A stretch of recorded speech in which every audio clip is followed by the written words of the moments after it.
Now, the Luos here in Kenya are a hybrid lot. What? The Luos here in Kenya are a hybrid.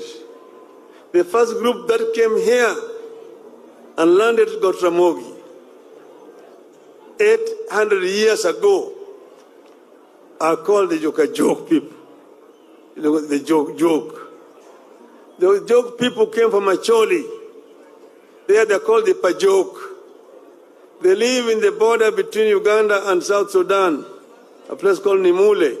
Some of them are in South Sudan, some of them in Uganda. The Pajok. That's the group that came together and were led by one Ramogi, and they came and settled in that hill where we are going to go, Gotramogi.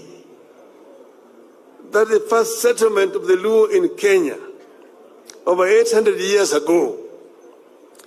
They went up there, and tomorrow visitors will be able to see the shrine.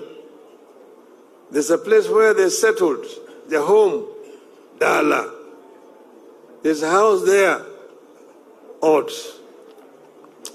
Then several houses of wives there are there. You have recreated them. There's also Dual of Ramogi. And then there is Cool, where they were keeping cattle. Then there's also Rapogi. Rapogi is a big rock where they used to sharpen their spears and arrows when they were going to war.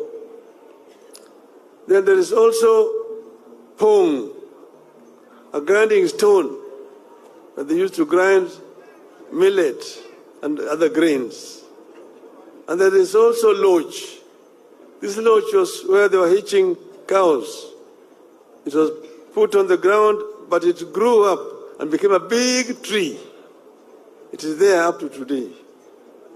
There's also Soko, where they used to get water, fresh water. It's there, that's Soko up today. The Virgin Maria people go to baptize people there up to now. So all that is there is a big history of the Luo people. That's why we said we are making Ramogi Hill a shrine of the Luo. There's now a hut which is called Siaya. And the hut which is called Kisumo. And the hut is called Homa Bay. Another one is called Migori. Symbolic to the clans here, there. Now the Joke people, today in present day Luo, Joke, are, you need to know that when the population grew up, they started now to move out. Hey, hello?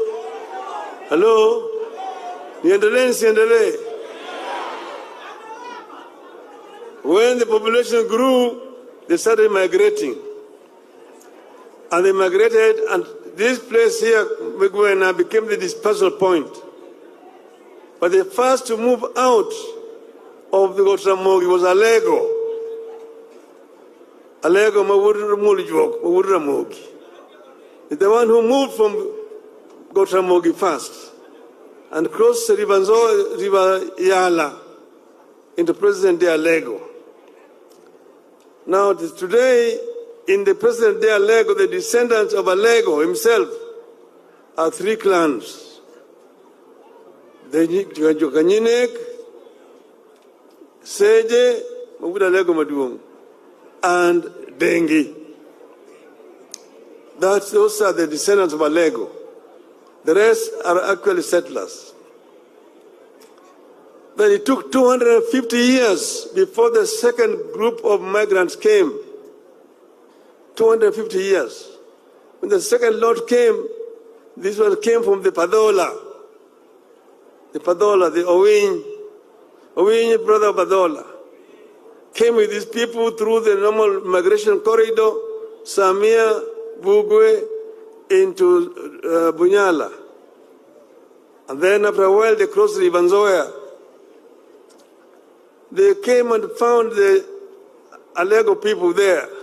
Already Serge, the son of Alego, the eldest son, was crowned as the chief. Serge was the king of the Alego clans there. But when they came, they said, we cannot be ruled by another king because Oweny had already been made a king in Manyala.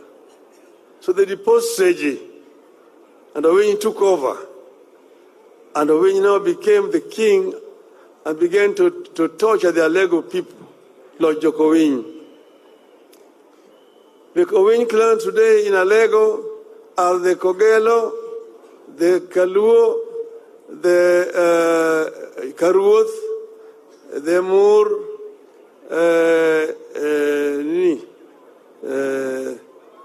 there's other people around here, Karapul. Then in Imbo, you have them, Jo Kadimo, Jokowil, Kumunyajira. And they are the ones who are also there in Asembo called Kasembo Kanyigoro. And there's also the Waundu in Sadoka. The Jok people are Asunda Lego, the others are Oyua Nyakaj, others are Owidi and Rombo Kisumo, Nikal Seme, Rachuonyo, and Chuanya, Karungu Kadem, and Kaboch and Kanyamua in South Nyanza. Those are the Jok people. The third wave of migrants came from the Aluru, who are from the West Nile and Eastern DRC. They are called the Jokomolo. There they are called the Paimol. Here they are called Jokomolo. They came 100 years later and followed the same migration corridor. And then when they came over Nzoia, they found when Oweny was ruling those Alego people very ruthlessly. They teamed up with the Alego people and with the post Oweny, and Serge became the leader again. The Molo people. Their first settlement is a Lego place called Boro. This Molo group here, you find them in Ugenya, majority Kager, Jokapuny, Jokateg, Boro, and so on. And in game, we call them Jokojuthi and Kwenda. On the other side, they're called Kochia, Jokanyada, and Jokagan, who are Jokakan in Alego this side. That is the Molo group. Okay? The fourth group, all this group also went to go to Ramogi first. The fourth group and the last group are called the Wanga. Wanga came from the Padola also. And then they moved Wanga. If you go to Bunyala there's a hill called Wanga Hill, called Wanga. And from there, they moved and passed through Alego and went all the way to a place called Tiriki. They settled there for a while. There was Nyadundo, Owanga, and Owila. Nyadundo remained there. The people we call the Tiriki, if you ask them, their ancestors called Nyadundo. Owanga moved to Matungu, where he subdued the people he found there and became the king, Nabongo. The first and the Wanga. And then they were there with Owila. Owila, when you told him something funny, he would laugh at you and say, Joyoma kabisa. Joyoma inya. That is where the word Oyoma came from. Then Wanga had a wife called Sakwa. And with that, Sakwa gave birth to a son called Matar. Now, Owila people moved from when there was pressure on land, population had grown. The Owila people moved back to Luoland and settled in Alego. Their settlement there is called Uyoma up to today, near a place called Kobare. That is their settlement. Then Matar people came and followed them and found them there. They settled there. There another person called Lay had come on his own from Asoliland and joined them there.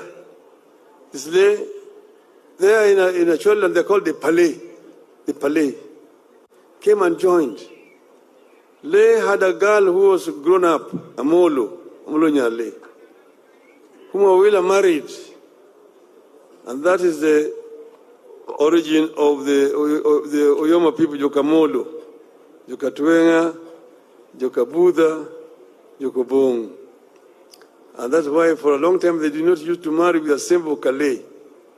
Jokabondo, Jokakia, Jokonyango, Jokoching, and so on. So that now gives you the meaning of the Luo, the diaspora, the mixture. The last ones are the Suba. The Suba came from Buganda, the original settlers. They are called Abakunta, who came there, killed a king there called Kabaka Junju. And now the Kabaka's carriers were chasing them. They ran to the lake, they went first to Busoga, then eventually they ended up in Fangano Island. And then they came ashore. They were mostly men looking for girls. The Luos told them, if you want to marry our girls, you must remove 6 lower teeth first. Wakasema ati kama ni kutoa meno 6 peke yake napata bibi, toa mara moja. Wakatoa meno 6 na wakapata wasichana. So, but you see, these people came from Buganda royal family, and you need to know that Buganda royal family was originally of Luo origin. The Kabakas were actually Luos.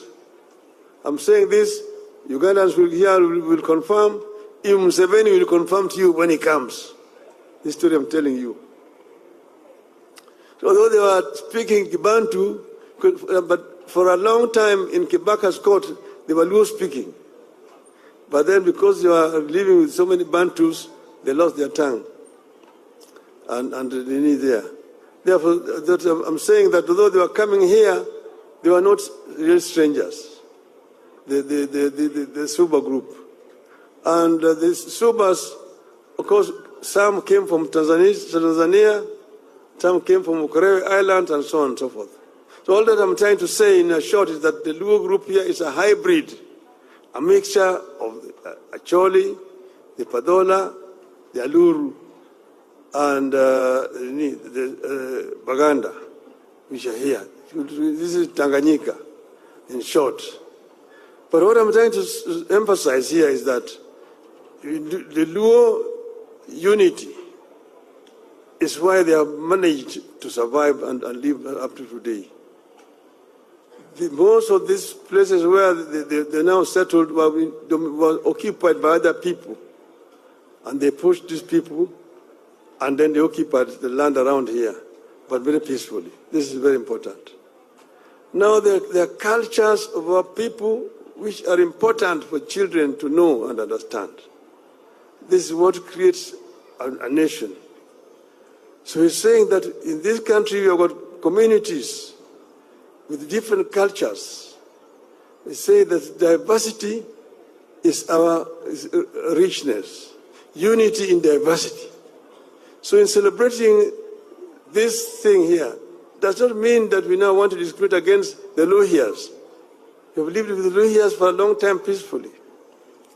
They have, for example, the Maragoli cultural festival every year, which is fine.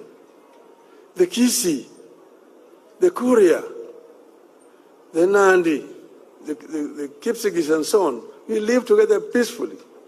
So what we're trying to do here is not exclusive. We're not trying to discriminate against any other community. We just want our people to understand our culture, and it is important.